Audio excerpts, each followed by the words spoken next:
Taco Bell was started by Glen Bell way back in the 1940s. Bell had just left the Marine Corps in his early 20s, and despite knowing nothing about that business, started up a hot dog stand. It was called Bell's Drive-In, and he did well with his stand. He sold it in 1952 and built a little burger stand called Bell's Burgers. He built it himself, and he made some extra money when people saw him building the stand and actually hired him for construction jobs.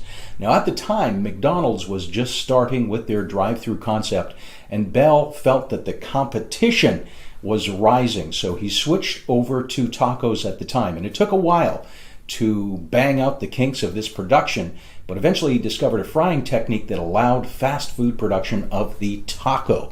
And the very first taco customer that Bell served, he stood there, he served him personally and watched as taco juice ran down this person's sleeves and dripped on the customer's tie. He figured that was the end of it all, but the customer actually purchased another one.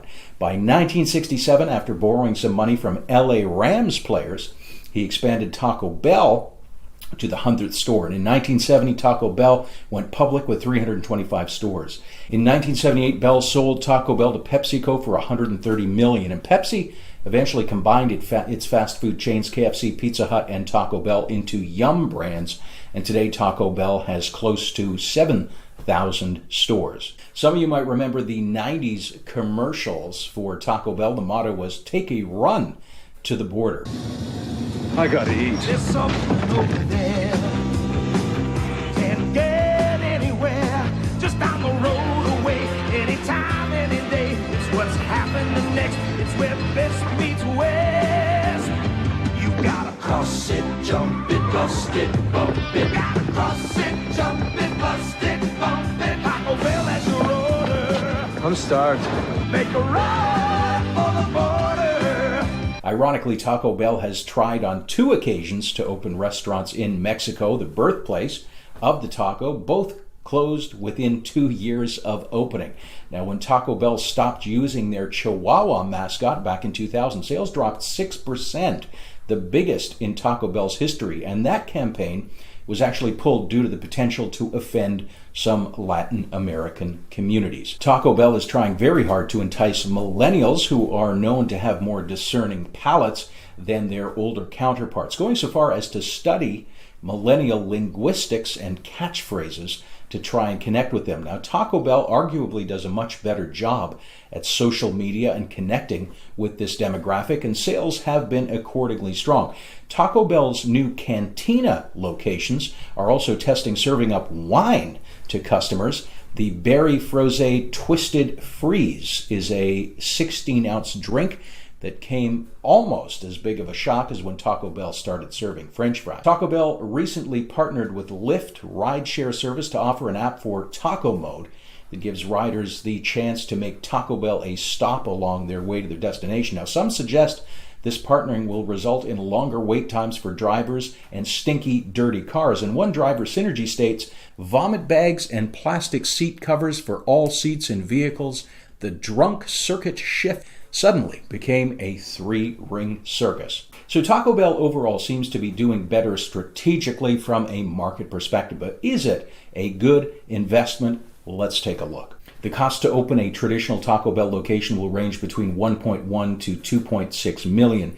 Amazingly, no litigation is disclosed in their 2018 FDD, which is truly amazing for a company of this size. Taco Bell lists no lawsuits against franchisees. Royalties are 5.5% of gross, and marketing fees about 4.25%. Overall, we like Taco Bell over some of the options. However, there are some things that buyers will need to consider. First is territory. You won't receive an exclusive territory, as stated in their disclosure documentation. We do know Taco Bell has a very aggressive future expansion plan, and we all saw what happened to Subway.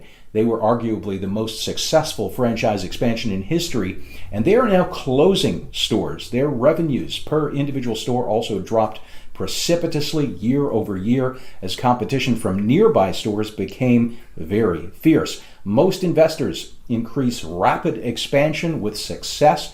Remember, it's often the opposite for individual franchisees, and more stores mean less profit for you, the store owner. Next is value pricing. Taco Bell seems to be trying to transition away from this value pricing into more of a quality concept with these cantina models, but traditional Taco Bells are stuck fighting for the bottom pricing with dollar burgers, $5 footlongs, and all of the rest. Margins are extremely low, and loyalty of buyers in this market is non-existent. Buyers will need to ask if they would prefer to sell on value and on quality rather than to get into this arena and have to sell and compete on price. Next is profits. Taco Bell's average sales per unit are higher than Burger King, but they're lower than McDonald's. And given the total investment and relatively low margins, Taco Bell is certainly not at the top for money going into the owner's pocket. And one of the emerging taco brands that we represent is 1/3 of the cost, with unit volumes close to that of Taco Bell. Give us a call for details on that one. So is Taco Bell a good investment? We do like them more than some of the other brands,